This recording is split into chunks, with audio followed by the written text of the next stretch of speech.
जय हिंद साथियों, क्या आपके भी 2, 3 और 4 जुलाई को यूपी टेट का पेपर है? तो ये पेपर आपको जरूर देख लेना है। यदि आपने अभी तक कुछ नहीं पढ़ा है फिर भी साथियों आपका सिलेक्शन हो सकता है, आपको चिंता नहीं करनी है। पेपर साथियों बहुत ज़्यादा आसान लेवल का पेपर पूछा जाएगा। आप लोग जानते हो कि पेपर में साथियों 150 क्वेश्चन आपके पूछे जाएंगे, जिसमें से 30 क्वेश्चन साथियों आपके किसके होंगे? बाल मनोविज्ञान के होंगे। 30 क्वेश्चन आपके हिंदी के होंगे।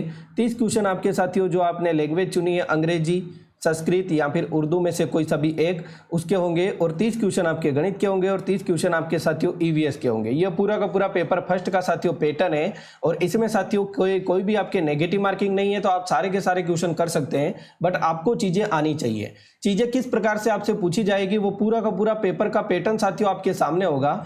यदि आप भी पेपर देने के लिए जा रहे हो तो इस पूरी क्लास को साथियों आपको जरूर देखना है। पहला क्वेश्चन आपके सामने साथियों CDP का दे रखा है कि सीखना व्यवहार में उत्तरोत्तर सामंजस्य की प्रक्रिया है। यह कथन किसका है?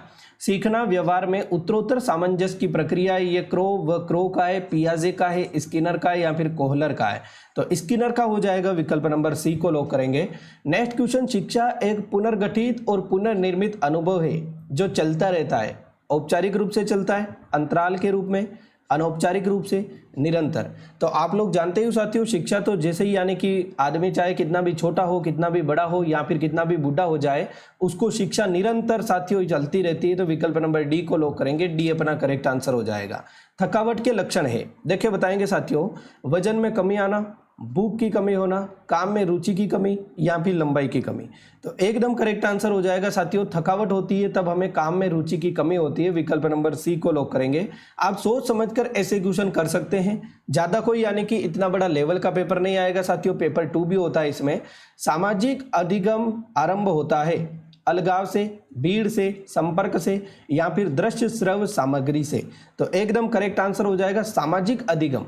मतलब समाज में अधिगम, अधिगम मतलब क्या होता है? सीखना, अधिगम, ये सारी की सारी चीजें। तो एकदम करेक्ट आंसर हो जाएगा साथियों आपसी संपर्क से। जब हम लोगों से संपर्क करेंगे तो हमारा जो सामाजिक अधिगम होगा वो आरंभ होगा। विकल्प नंबर सी को लॉक करेंगे। प्रभावी शिक्षक वह होता है जो कि छात्रों को प्रोत्साहित करता है और कैसे पढ़ना है वो बताता है।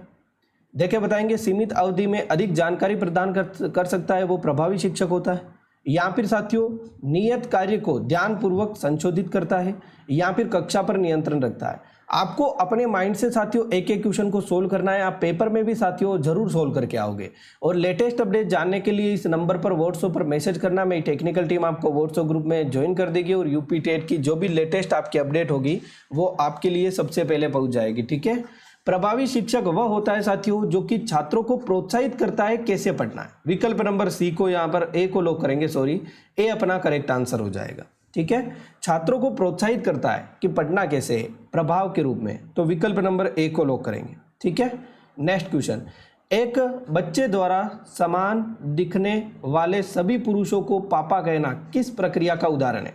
देखिए बताइए कि जैसे कि एक बच्चे को भीड़ में खड़ा किया, समान तरीके के पुरुष दिख रहे हैं, छोटा बच्चा है वो सबको पापा बोल रहा है। तो इसका मतलब उसको बोलेंगे अनुकूलन, विकास, अधिगम या फिर आत्मसातीकरण। तो एकदम करेक्ट आंसर हो जाएगा साथियों समावेश बोलेंगे। इसको क्या बोलेंगे? समावेश बोलेंगे, समावेशन बोलेंगे इसी प्रक्रिया को। और इसी को हम सहशीकरण भी बोलते हैं। ध्यान में रखना है, एग्जाम में साथियों 4 ऑप्शन आ जाते हैं अलग अलग तरीके से। सहशीकरण, समावेशन और आत्मसातीकरण। विकल्प नंबर डी को लॉक करेंगे। एकदम करेक्ट है और इसी को पहचान बोलते हैं, पहचानना। ठीक है, तो ये ध्यान में रखना है, इंपॉर्टेंट है। नेक्स्ट क्वेश्चन, एक पाठ योजना एक विस्तृत कक्षा शिक्षण योजना है क्या? सभी पाठों का विवेचनात्मक मूल्यांकन है, कठिनाई स्तर योजना है या फिर छात्रों के लिए एक कंप्यूटर एप्लीकेशन है? अपना साथियों दिमाग लगाकर आप सोचोगे तो एक एक क्वेश्चन आपसे सही होगा। एक पाठ की जो योजना होती है साथियों वो विस्तृत कक्षा शिक्षण योजना होती है। विकल्प नंबर ए को यहाँ पर हम लोग लॉक कर देंगे। नेक्स्ट क्वेश्चन, स्वांगीकरण का दूसरा नाम क्या है? बहुत ज़्यादा इंपॉर्टेंट क्वेश्चन है साथियों। स्वांगीकरण का दूसरा नाम प्रतिपादन हो जाएगा, चित्रण हो जाएगा, तुलना हो जाएगा या फिर आख्यान हो जाएगा? तो एकदम करेक्ट आंसर हो जाएगा साथियों प्रतिपादन हो जाएगा। विकल्प नंबर यहाँ पर ए को लॉक करेंगे। मतलब प्रेजेंटेशन क्या होता है साथियों? प्रेजेंटेशन होता है, ये ध्यान में रखना है, बहुत ज़्यादा इंपॉर्टेंट क्वेश्चन है। प्रेजेंटेशन मतलब क्या होता है? प्रेजेंटेशन मतलब होता है कि हमारी जो यानी कि चीज़ें होती है हम किसी और के सामने प्रेजेंट कर रहे हैं, उसको प्रेजेंटेशन बोलते हैं। ठीक है, ध्यान में रखना है, इंपॉर्टेंट है। नेक्स्ट क्वेश्चन, यहाँ पर लिख रखा है साथियों, और कोई भी चीज़ समझ में नहीं आती आप तो आपको यानी कि इंग्लिश में भी मिलेगा, इंग्लिश में देख लेना, ठीक है। पेपर हिंदी और इंग्लिश दोनों में मिलेगा। तो कोई भी चीज़ समझ में नहीं आ रही है तो एक बार उस क्वेश्चन को क्या करो, टाइम आपके पास में अच्छा खासा मिलता है, इंग्लिश में देख लिया करो।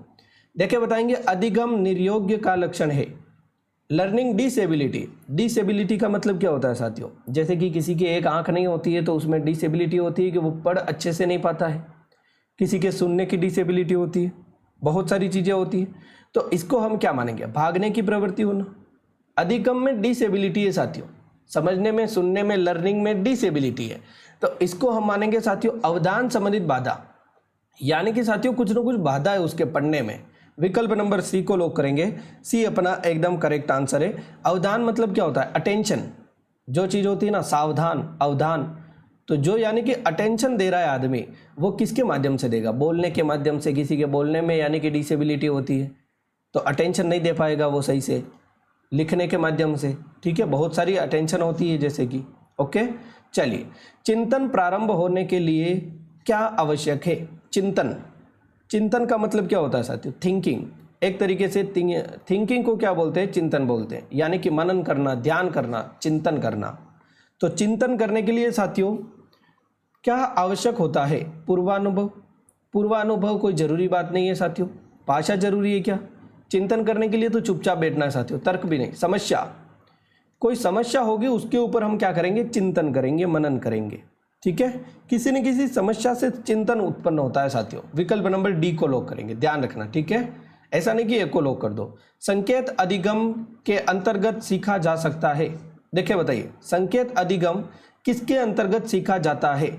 पारंपरिक अनुकूलन के अंतर्गत आता है क्या संकेत अधिगम, या फिर मनोविज्ञान के अंतर्गत, वातावरण, या फिर मनोदेही।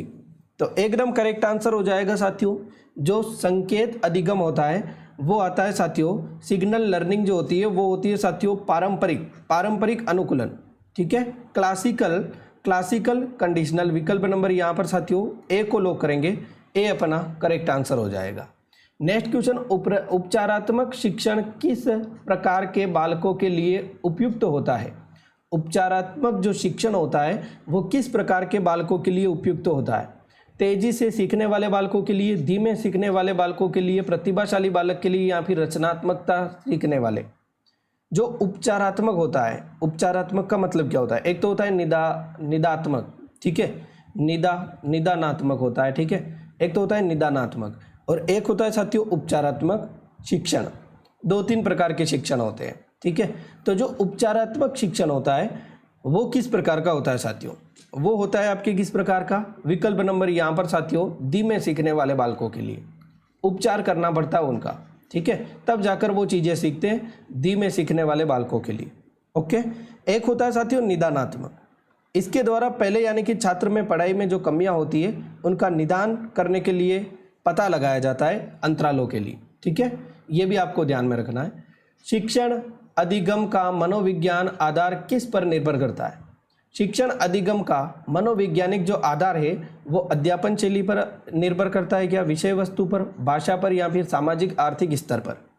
यदि ऐसे क्वेश्चन आप लोग सही कर दोगे साथियों तो आप लोग जरूर साथियों सिलेक्शन ले सकते हो, ठीक है। अध्यापन शैली विकल्प नंबर यहाँ पर ए को लॉक करेंगे। जो शिक्षण होगा ना साथियों, शिक्षण में तो क्या होगा, अध्यापक और विद्यार्थी होगा, तो उसके लिए साथियों मनोवैज्ञानिक आधार क्या होगा, अध्यापन शैली होगा। विकल्प नंबर ए को लॉक करेंगे, ना कि सामाजिक स्तर। ऐसे सोच नहीं करना है, ठीक है। जो मुख्य शैलियाँ होती है वो बहुत सारे प्रकार की होती है, मुख्य रूप से 5 प्रकार की हम लोग मान सकते हैं। व्याख्यान शैली होती है, ठीक है, एक होती है डिमोट्रेन, एक होती है गतिविधि, एक होती है समूह पद्धति, एक होती है हाइब्रिड, बहुत सारी होती है, ठीक है। निम्नलिखित में से कौन सा बुद्धि का एक घटक नहीं है, कौन सा बुद्धि का एक घटक नहीं है, देखे बताएंगे। तो एकदम करेक्ट आंसर तार्किक चिंतन, व्यावसायिक रुचियाँ, स्मृति, या फिर अनुभव से सीखना। तो एकदम करेक्ट आंसर हो जाएगा साथियों। देखिए बुद्धि के जो घटक होते हैं वो क्या क्या हो सकते हैं, एक बार तो आप ये समझिए, बहुत सारे घटक हो सकते हैं बुद्धि के। अनुभव से सीखना बुद्धि है, ठीक है, अपने अनुभव से हम सीख रहे हैं तो बुद्धि होगी, तो नहीं होगी तो वापस गलतियां करेंगे, उसी को मूर्ख बोलेंगे। स्मृति हो जाएगी, ठीक है, एक हो जाएगी साथियों तार्किक चिंतन करना, बुद्धि है। बट साथियों व्यावसायिक रुचियाँ, ये रुचि के अंतर्गत आता है, ये बुद्धि के अंतर्गत नहीं आएगा। विकल्प नंबर बी को लॉक करेंगे, बी अपना एकदम करेक्ट आंसर हो जाएगा, ठीक है। नेक्स्ट क्वेश्चन, जन्म के समय हड्डियों की जो संख्या होती है वो लगभग कितनी होती है? तो जन्म के समय, ये साइंस में भी आ सकता है साथियों, वरना बाल विकास में भी आ सकता है, ऐसा कुछ नहीं, ठीक है। जन्म के समय जो हड्डियां होती है वो आप लोग जानते ही हो, नॉर्मल सा क्वेश्चन है, 270 से 300 होती है नवजात शिशु में। और उससे पहले साथियों यदि वयस्क में पूछे जाए तो 206 हड्डियां होती है, कंफ्यूज नहीं होना, ठीक है। चलिए, किस अवस्था में बालक में ईर्ष्या, तेजी जो होती है का भाव बढ़ जाता है? कौन सी अवस्था में बालक में ईर्ष्या जो होती है उसका भाव बढ़ जाता है? शैशवावस्था, पूर्व बाल्यावस्था, बाल्यावस्था, किशोरावस्था। तो एकदम करेक्ट आंसर हो जाएगा पूर्व बाल्यावस्था, विकल्प नंबर बी को लॉक करेंगे। इसका मतलब है 3 से 4 वर्ष का जो बालक होता है उसमें ईर्ष्या थोड़ी सी बढ़ जाती है। आप लोग देखिए, थोड़ा सा यदि नज़दीक में हो आपके बालक, कोई नज़दीक रहता हो, इतना छोटा हो, तो 2 ऐसे छोटे छोटे यदि बालक है तो उनमें पास में रखेंगे तो उनको बहुत ज़्यादा ईर्ष्या होती है एक दूसरे से। एक को सामान दिला दिया, दूसरे को नहीं दिलाया, ठीक है, तो भी प्रॉब्लम हो जाती है। एक होती है बाल्यावस्था। बाल्यावस्था होती है मेरे साथियों 6 से 12 वर्ष, धीरे धीरे बच्चा समझने लगता है, ठीक है। व्यक्तिगत जो ईर्ष्या होती है वो पूर्व जो बाल्यावस्था होती है उसमें बहुत ज़्यादा तीव्र होती है, समझ रहे हो। तो विकल्प नंबर यहाँ पर साथियों बी को हम लोग लॉक करेंगे। नेक्स्ट क्वेश्चन, मात्रात्मक व्यक्तिगत क्षमता रूपी प्रक्रिया को कहा जाता है? मात्रात्मक व्यक्तिगत क्षमता रूपी प्रक्रिया को क्या कहा जाता है? विकास बोलेंगे क्या? व्यक्तिगत क्षमता रूपी जो प्रक्रिया है उसमें बढ़ोतरी हो रही है, ग्रोथ हो रही है, उसको हम क्या बोलेंगे? जैसे कि लंबाई, वजन, चौड़ाई, इसी को बोलेंगे मात्रात्मक व्यक्ति, समझ रहे हो ना। जो मात्रा में वृद्धि हो रही है उसको बोलेंगे साथियों वृद्धि ही बोलेंगे, क्या मतलब बोल ही दिया है, तो विकल्प नंबर बी को लॉक करेंगे, उसी को हम ग्रोथ बोलते हैं, ठीक है। चलिए नेक्स्ट क्वेश्चन यहाँ पर दे रखा है साथियों, प्रकृति एवं पोषण विवाद निम्नलिखित में से किससे संबंधित है? प्रकृति एवं पोषण जो विवाद है वो किससे संबंधित है? आनुवंशिकी और वातावरण से। कैसे हो सकता है? देखो साथियों, प्रकृति है और एक है पोषण देना, तो ये किससे संबंधित हो सकता है? एक तो पोषण आता है, कोई बच्चा होता है बहुत ज़्यादा खा रहा होता है फिर भी वो पतला का पतला ही रहता है, ठीक है। हम बोलते हैं तू मोटा क्यों नहीं होता है, तू इतना दुबला कैसे है? वो बोलता है बहुत सारी मैं 5-5, 10-10 रोटियां खाता हूँ, तुमसे ज़्यादा खाता हूँ, फिर भी मेरा शरीर ऐसा ही है क्योंकि मेरे माता पिता ऐसे ही है, मतलब आनुवंशिकी। एक होता है प्रकृति, वातावरण। जो वातावरण होता है ना साथियों, प्रकृति और पोषण जो होता है वो वातावरण पर भी डिपेंड करता है और आनुवंशिकी के ऊपर भी साथियों डिपेंड करता है। विकल्प नंबर ए। वातावरण में जैसे पानी खराब होगा तो हम खराब पानी पिएंगे, उससे पोषण जो होगा, प्रकृति जो होगी उसका कारण है साथियों वातावरण, ठीक है। व्यवहार से नहीं होगा साथियों, पोषण कभी व्यवहार से होता है क्या? थोड़ा सा आप सोचोगे ना तो आंसर बहुत बेहतर तरीके से निकाल सकते हो आप, ठीक है। यदि आप रेगुलर चाहते हो तो मैं रेगुलर क्लास ले लूँगा आपके लिए, कोई दिक्कत वाली बात नहीं है। 2 से 3 दिन की क्लासों से बहुत सारे क्वेश्चन आपके एग्जाम में ऐसे कैसे टपक जाएंगे। ग्रेगर मेंडल अपने किस पर कार्य करने के लिए जाने जाते हैं? देखे बताइए साथियों, ग्रेगर जॉन जो मेंडल है वो साथियों आनुवंशिकी के जनक है, यानी कि विकासवाद पर कार्य किया उन्होंने, वंशाक्रम पर, अधिगम पर, व्यवहार पर। तो वंशाक्रम यहाँ पर अपना करेक्ट आंसर होगा, ठीक है। वंशाक्रम को ही बोलते हैं आनुवंशिकी। डायरेक्टली एग्जाम में ऐसा नहीं देगा कि आनुवंशिकी, या फिर ऐसा नहीं देगा तो फिर ऐसा दे देगा, ठीक है। वंशाक्रम ही आनुवंशिकी है, ठीक है। मटर के दाने पर, मटर के पौधे के ऊपर उसने क्या किया था, ठीक है, परीक्षण किया था, ध्यान रखना इंपॉर्टेंट है। चले आगे नेक्स्ट क्वेश्चन देखिए, बताएंगे किसी अन्य के व्यवहार या फिर व्यक्तित्व लक्षणों को स्वयं द्वारा अपनाने को क्या कहा जाता है? देखिए बताइए, कोई अन्य जो व्यवहार कर रहा है, जैसे कि आपका जो फेवरेट जो भी है खिलाड़ी है, ठीक है, क्रिकेटर है, या फिर आपका जो फेवरेट सेलिब्रिटी है, हीरो हीरोइन जो भी आप बोलते हो, एक्टर एक्ट्रेस, वो जो व्यवहार कर रहे हैं उनके लक्षणों को स्वयं अपनाने को क्या कहा जाता है? उदात्तीकरण, पहचान, प्रक्षेपण या फिर क्षतिपूर्ति। तो एकदम करेक्ट आंसर हो जाएगा साथियों पहचान बोलेंगे, विकल्प नंबर बी। उसको क्या बोलेंगे? तादात्मीकरण बोलेंगे, आइडेंटिफिकेशन, तादात्मीकरण, ठीक है, ध्यान रखना, तादात्मीकरण बोलते हैं उसी चीज को। नेक्स्ट क्वेश्चन यहाँ पर लिख रखा है साथियों, संगीत या चित्रकला सीखने की बालक की प्राकृतिक क्षमता क्या कहलाती है? संगीत या चित्रकला सीख रहा है बालक, ठीक है। अब हर कोई तो नहीं सीखेगा, ये थोड़ा सा आपको सोचना है कि संगीत या चित्रकला बालक सीख रहा है, छोटा बच्चा खेलता रहता है, इधर उधर घूमता फिरता है, ठीक है, फिर वो खाना खाता है, वो रोने लगता है। बट एक बालक ऐसा है जो कि साथियों संगीत और चित्रकला सीखने की जो बालक की प्राकृतिक अभिक्षमता होती है या फिर क्षमता होती है, उसी को हम योग्यता या फिर अभिक्षमता बोल सकते हैं। ठीक है, उसकी योग्यता ही है, समझ रहे हो। विकल्प नंबर बी को लॉक करेंगे, बी अपना सही आंसर होगा। ठीक है, जैसे कि गणित, कोडिंग सीखना, बहुत सारे बच्चे होते हैं, छोटे बच्चे होते हैं। ठीक है, यहाँ पर लिख रखा है स्टैनफोर्ड बिनेट टेस्ट किसने बनाया था। बहुत ज़्यादा इम्पोर्टेंट क्वेश्चन है, स्टैनफोर्ड बिनेट टेस्ट किसने बनाया था। इसमें साथियों यानी कि क्या हुआ था, बुद्धि का मापन किया था। ठीक है, बुद्धि का मापन के लिए ये टेस्ट किया जाता है, प्रथम बुद्धि परीक्षण, और फिर आता है स्टैनफोर्ड बिनेट टेस्ट। ठीक है, इसमें क्या होता है साथियों कि मूल परीक्षण, विस्तृत संशोधन और परिमार्जन किया जाता है, और इसको साथियों यानी कि प्रथम बुद्धि परीक्षण से एडवांस माना जाता है। तो इसका जो यानी कि बनाया था वो था, मास्टरमाइंड था लुईस टर्मन। विकल्प नंबर ए को लॉक करेंगे, ए अपना सही आंसर होगा। संवेदना ज्ञान की पहली सीढ़ी है, यह कथन संबंधित है। देखिए बताइए, संवेदना जो है वो ज्ञान की पहली सीढ़ी है। संवेदना क्या होती है, एक बार आप ये बताइए, संवेदना का अर्थ क्या होता है। संवेदना का जो मतलब होता है वो क्या होता है। संवेदना मतलब होता है मेरी बॉडी में सेंसेशन होता है, सेंसेशन। ये आपने पढ़ा होगा या फिर सुना होगा, एक बहुत ज़्यादा वायरल हुआ था सेंसेशन। सेंसेशन को बोलते हैं संवेदना होना। ठीक है, जैसे कि ज्ञानेंद्रिय होती है आँख, कान, नाक, जीभ, त्वचा। ठीक है, कितनी ज्ञानेंद्रिय होती है, 5। ठीक है, आँख होती है, कान होता है, नाक होती है, जीभ होता है, त्वचा होता है। ठीक है, ये होता है। अब बाहरी वातावरण के जो यानी कि स्टिमुलस है, उद्दीपक है, उनसे क्या होता है कि ये चीज़ें ग्रहण होती है। आँख, कान, नाक, इनके ऊपर फर्क पड़ता है। आँखों से आपको दिख रहा है, कान से आप कान से आप सुन रहे हैं, नाक से आप श्वास ले रहे हैं। ठीक है, तो इनमें जो शुद्धि मानसिक जो चेतना होती है उसको संवेदना बोलते हैं। इनके ऊपर फर्क पड़ना, सेंसेशन होना, उनको क्या बोलते हैं, मेरी बॉडी में सेंसेशन है, ऐसे बोलते हैं ना, तो वो होती है संवेदना। अब ये जो संवेदना होती है वो मानसिक विकास, विकल्प नंबर यहाँ पर साथियों डी को लॉक करेंगे, एकदम करेक्ट आंसर है। संवेदना ज्ञान की पहली सीढ़ी है, इसका मतलब ये मानसिक विकास करना ज्ञान की पहली सीढ़ी है। ठीक है, इंपॉर्टेंट है। मानसिक विकास को हम डायरेक्ट बोल सकते हैं, ऑप्शन में भी आता है एग्जाम में, संज्ञानात्मक विकास। ठीक है, ये भी आप लोगों को ध्यान में रखना है, संज्ञानात्मक विकास।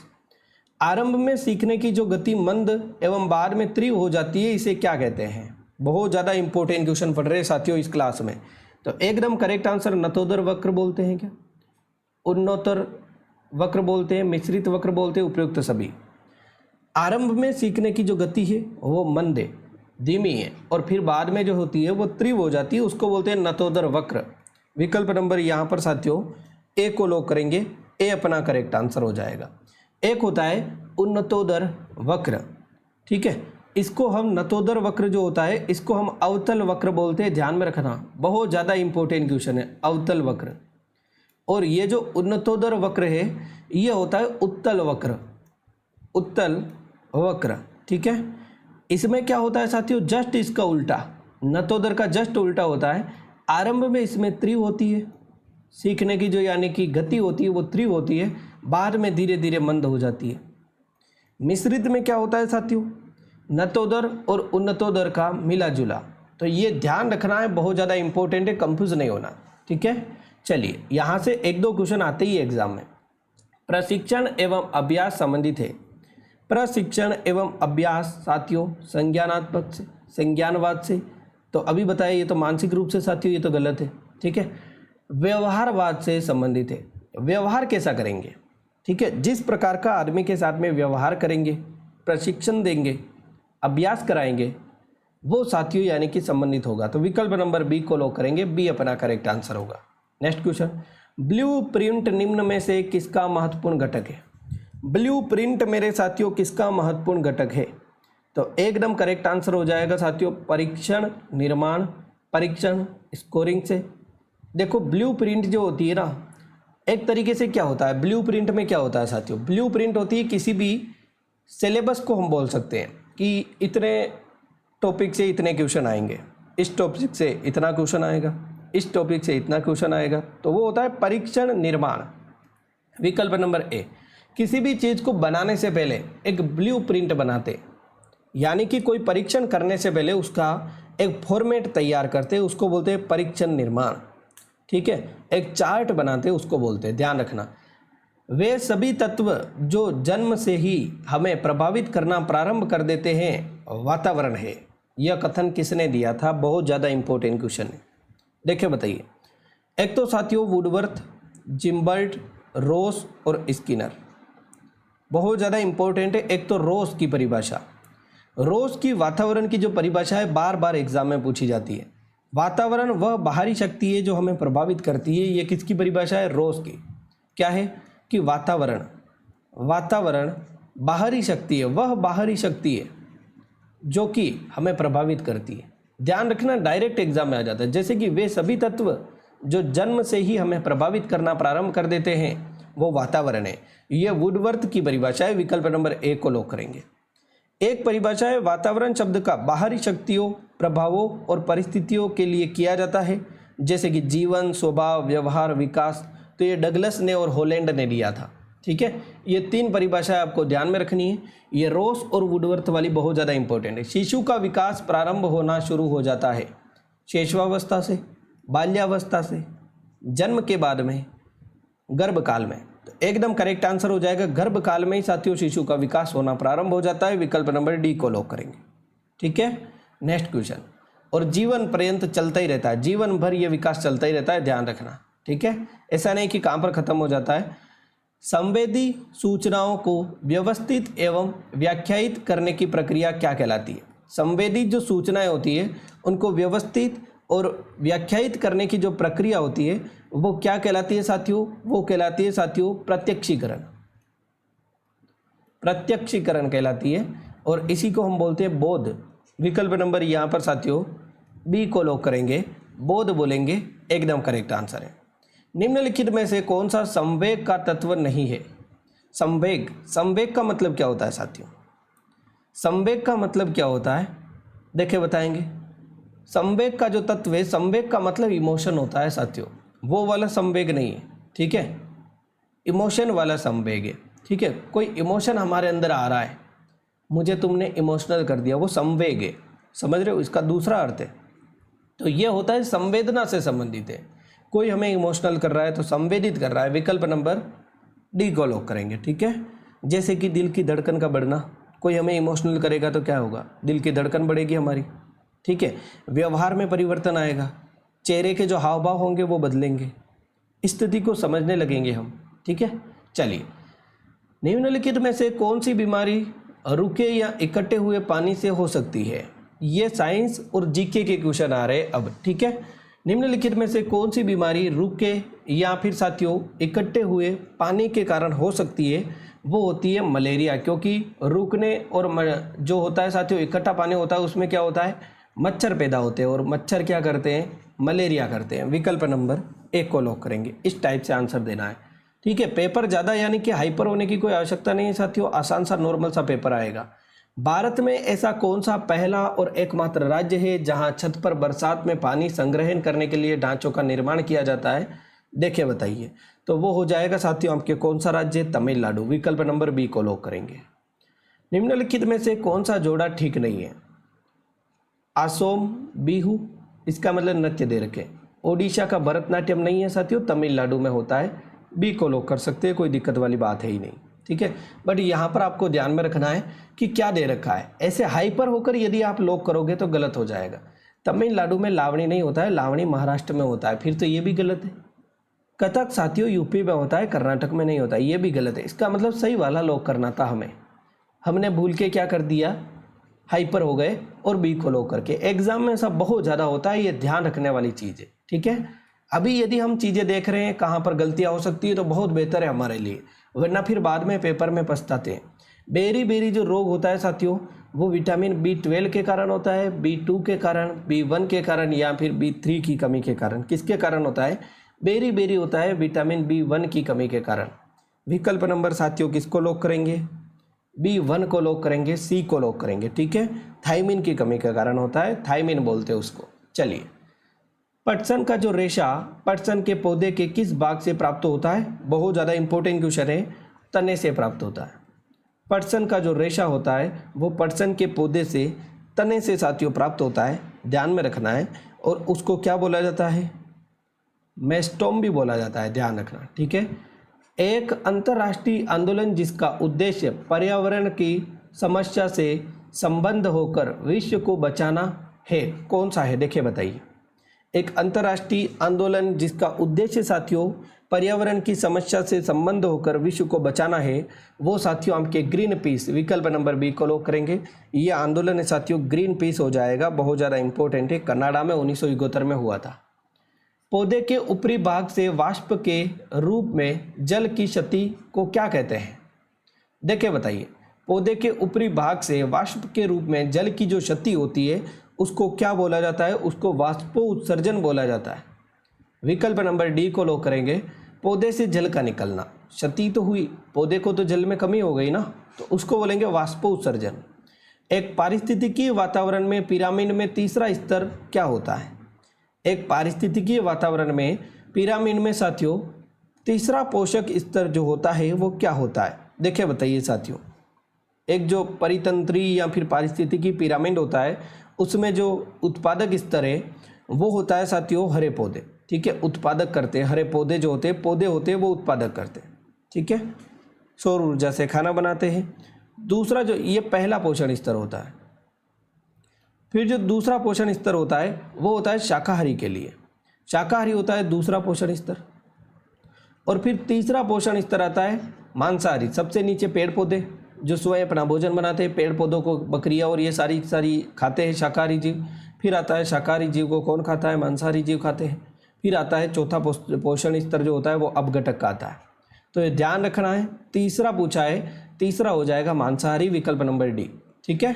चलिए, निम्नलिखित में से कौन सा दिन विश्व ऊर्जा संरक्षण दिवस के रूप में मनाया जाता है? तो एकदम करेक्ट आंसर साथियों 14 दिसंबर, विकल्प नंबर बी को लॉक करेंगे। ध्यान रखना, निम्नलिखित में से कौन सा जीव पारिस्थितिकी तंत्र में अपघटन के रूप में साथियों कार्य करता है? अपघटक के रूप में साथियों पारिस्थितिकी तंत्र में क्या होते हैं? बैक्टीरिया और कवक। शेर और बाघ मांसाहारी होते हैं, गाय और भैंस शाकाहारी होते हैं, पौधे होते हैं प्रथम, ठीक है। तो एकदम करेक्ट आंसर हो जाएगा विकल्प नंबर ए, बैक्टीरिया और कवक। आसान सा क्वेश्चन है। दुधवा राष्ट्रीय उद्यान आपके लखीमपुर खीरी में हो जाएगा, विकल्प नंबर ए को लॉक कर देंगे। उम्मीद करूंगा किसी को कंफ्यूजन नहीं हो रही होगी, ऐसे ही क्वेश्चन एग्जाम में आएंगे। भारत में स्थित तैरता हुआ राष्ट्रीय उद्यान साथियों कौन सा हो जाएगा? केबुल लामजाओ राष्ट्रीय उद्यान मणिपुर में है, विकल्प नंबर यहाँ पर सी को लॉक करेंगे। किसको लॉक करेंगे? सी को लॉक कर देंगे। दुनिया का एकमात्र साथियों तैरता हुआ राष्ट्रीय उद्यान है।